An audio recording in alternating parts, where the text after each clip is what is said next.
안녕하십니까, 유영수 목사입니다. 오늘 함께 나눌 말씀은 요한복음 1장 9절에서 13절까지 말씀입니다. 참 빛이 있었다.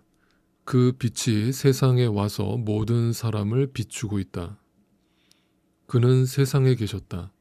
세상이 그로 말미암아 생겨났는데도 세상은 그를 알아보지 못하였다. 그가 자기 땅에 오셨으나 그의 백성은 그를 맞아들이지 않았다. 그러나 그를 맞아들인 사람들, 곧 그 이름을 믿는 사람들에게는 하나님의 자녀가 되는 특권을 주셨다. 이들은 혈통에서나 육정에서나 사람의 뜻에서 나지 아니하고 하나님에게서 났다.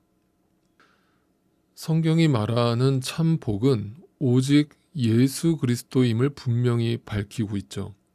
그래서 오늘 요한복음 본문에서는 그 복을 갖다가 참 빛 예수 그리스도라고 설명하고 있는 것입니다. 여기서 참이라고 번역된 헬라어 단어가 알레테스라는 단어를 사용하고 있는데요. 이것의 정확한 번역은 참과 거짓이라는 의미보다는 온전하다는 뜻이 담겨져 있습니다. 그것은 부분적이라는 말의 반대가 되겠죠. 그러니까 이 땅에 온전한 빛이신 예수 그리스도께서 오시기 전에는 부분적인 빛이 비춰지고 있었음을 의미합니다. 그것이 뭐겠습니까? 그것이 율법이겠죠. 그래서 예수님은 율법을 폐기하러 오신 것이 아니라 그 율법을 완성하러 오셨다라고 말씀하신 것입니다. 자, 그래서 세상은 그런데 이 세상은 그 온전하신 빛으로 오신 예수 그리스도를 알아봤습니까? 못 알아봤습니까? 알아보지 못했다라고 말하고 있습니다. 자, 이 10절 말씀을 다시 한번 깊이 묵상해 보기 원합니다. 자, 세상이 그로 말미암아 생겨났는데도 이렇게 표현을 했습니다. 자, 이거는 뭔가 억울함의 표현입니다. 즉, 이 세상은 말씀에 의해서 창조되었고 따라서 이 세상의 주인이 누굽니까? 말씀이신 하나님 자신이죠.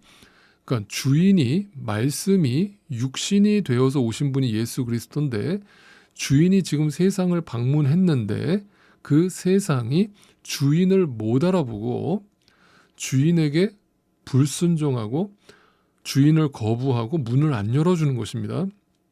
그리고 그 주인을 부인하는 모습을 보이고 있는 것입니다.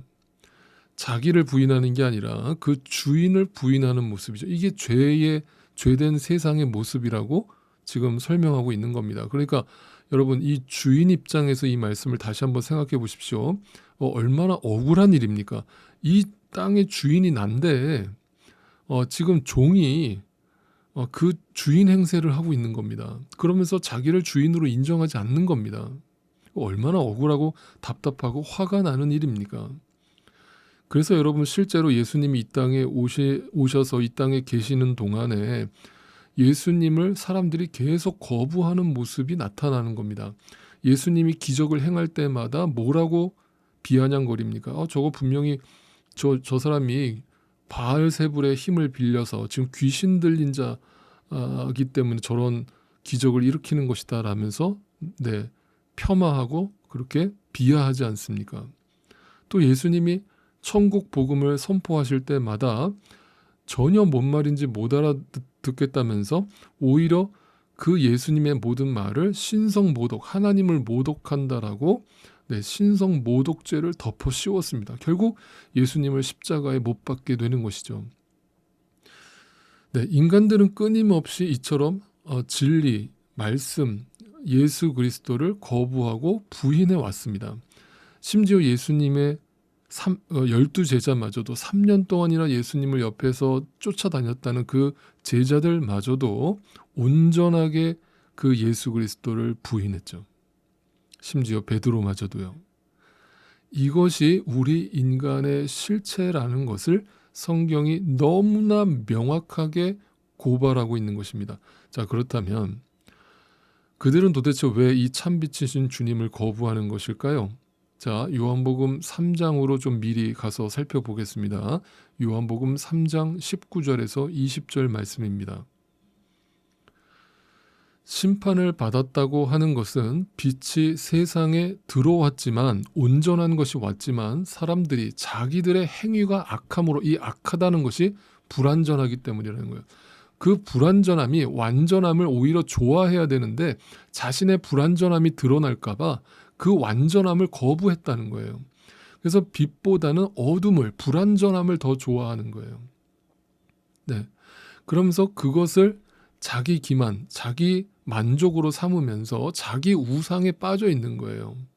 네. 진리가 왔는데 자기가 진리라고 믿고 있기 때문에 진짜 진리를 믿지 않는 겁니다. 자기 생각을 더 의지하는 거예요. 뜻한다. 악한 일을 저지르는 사람은, 그러니까 이것을 악하다라고 하는 이 표현들 어떤 윤리 도덕적인 악한 일이라고 생각하지 마시고, 하나님을 거부하고 내가 하나님이 되어 있는 일이 악한 일이에요. 그리고 나를 부인하고 그 하나님, 진리이신 참 빛이신 하나님의 말씀을 받아들이는 것이 선한 일입니다.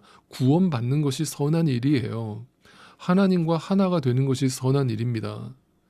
그러니까 악한 일을 저지르는 사람, 하나님을 부인하는 사람은 누구나 그 빛을 미워하고요. 빛으로 나아오지 않아요. 왜요? 자기 행위가 드러날까 봐 두려워하기 때문이에요.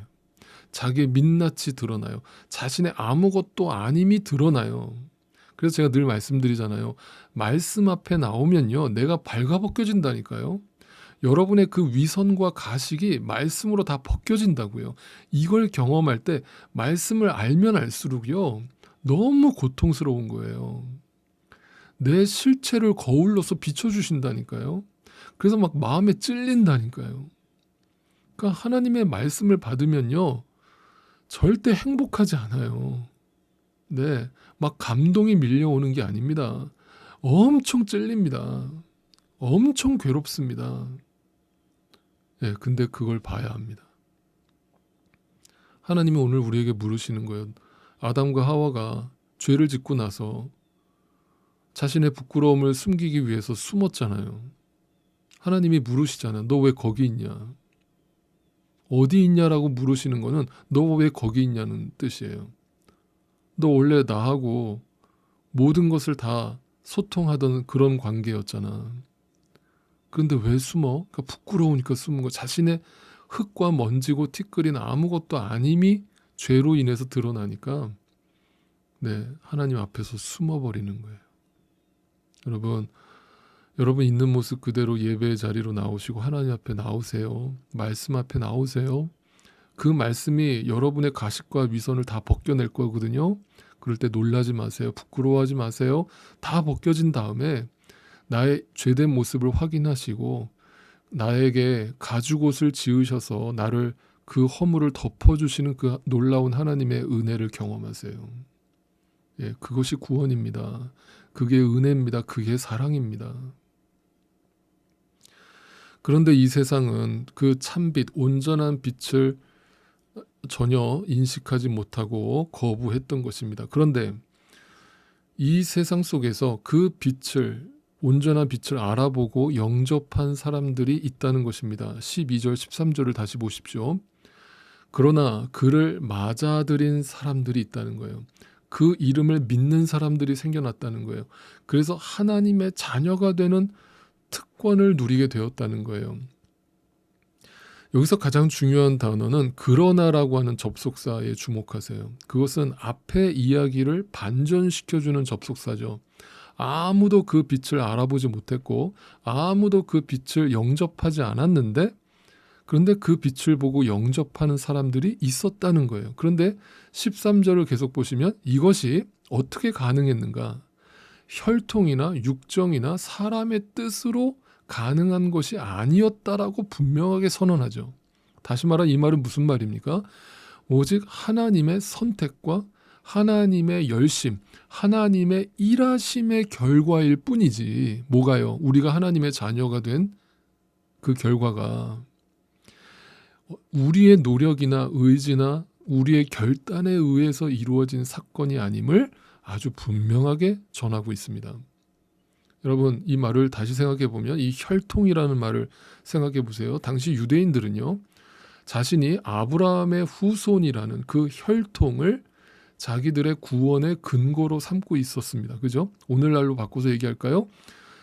자신이 기독교 집안에서 태어나서 3대, 4대, 5대째 예수 믿는 가정에서 모태신앙으로 자랐다는 것을 자랑하듯이 얘기하시는 분들이 여전히 있죠.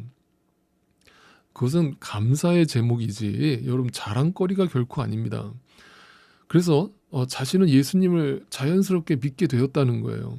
여러분 저도 4대째 예수 믿는 집안에서 태어났거든요. 그런데 결코 그것 때문에 예수님을 만나지 않았습니다. 저는 인격적으로 주님의 때에 그 주님을 만나기 전까지 그저 형식적으로 교회를 왔다 갔다 했을 뿐 제 안에 살아있는 믿음이 없었습니다.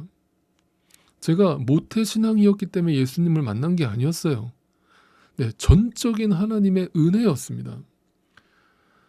그러니까 여러분 분명히 말씀드립니다. 구원은 오직 전적인 하나님의 은혜로 되어지는 하나님의 선물인 줄 믿습니다. 여기 육정이라는 말도 같은 의미예요. 육정, 사람의 뜻. 이게 무슨 말인가 하면 육적이라는 게 뭐예요? 육체적인 갈망, 욕망, 의지를 말하는 거예요. 여러분 나중에 뒤에 3장에 가서 살펴보겠습니다만 니고데모가 예수님을 찾아오잖아요. 그는 율법 선생이었습니다. 얼마나 성경을 열심히 공부하는 사람이었습니까? 얼마나 성경을 달달달 외우고 다니는 사람입니까? 그런데 그 지식이 니고데모를 구원하지 못했다는 거예요. 자신의 어떤 육체적인 갈망, 욕망, 의지 이것이 구원한 게 아니라는 거예요. 그런데 그 주님이 니고데모에게 거듭남의 비밀을 설명하시면서 그 인간의 육정, 지식으로 되어지는 것이 아니다. 성령으로, 물과 성령으로 거듭나야 한다. 그 성령은 바람이 부는 것과 같다. 네, 너의 노력으로 되는 게 아니다. 어디서부터 와서 어디로 가는지 알지 못하지만 분명한 것은 되어지는 것이다. 변화가 일어난다. 네. 그때 니고데모는 자신의 육정, 자신의 사람의 뜻을 다 내어버릴 수 있었던 것입니다. 여러분 그러므로 이 아침에 다시 한번 분명히 기억하시면 좋겠습니다. 믿음은 하나님의 큰 선물입니다. 그래서 믿음은 하나님의 특권입니다. 특권, 다른 말로 권세, 영어로 하면 파워를 말하는 것이죠. 예, 아무 소망이 없던 우리가 그 믿음을 갖게 되었습니다. 하나님의 특권을 누리게 되었습니다. 자, 이것이 얼마나 큰 선물인지를 안다면 이 선물을 과연 소홀히 여기면서 살아갈 수 있을까요? 당연하게 여기며 살아갈 수 있을까요? 아니죠. 그 의미를 날마다 되새김질하면서 그 구원의 즐거움, 구원의 감격과 구원의 기쁨을 찬양하면서 감사하면서 전하면서 살게 되겠죠. 자, 여러분 그래서 믿음은 우리의 노력으로 되어지는 것이 아니기 때문에 이 특권을 받은 우리는, 은혜로 받은 우리는 누군가한테 전할 때도 마찬가지예요. 누군가한테 이 복음을 전할 때 우리가 인간적인 방법으로 그를 설득하려고 하면 안 됩니다. 여러분, 구원은요, 설득이 아니에요. 복음은 설득이 아닙니다. 복음은요, 설득이 아니라 선포하는 거예요. 때를 얻든지 못 얻든지 우리는 전하는 겁니다. 선포하는 겁니다.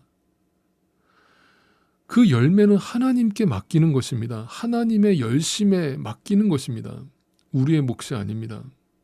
그런데 우리에게 주어진 사명, 그건 뭡니까? 전하는 것입니다.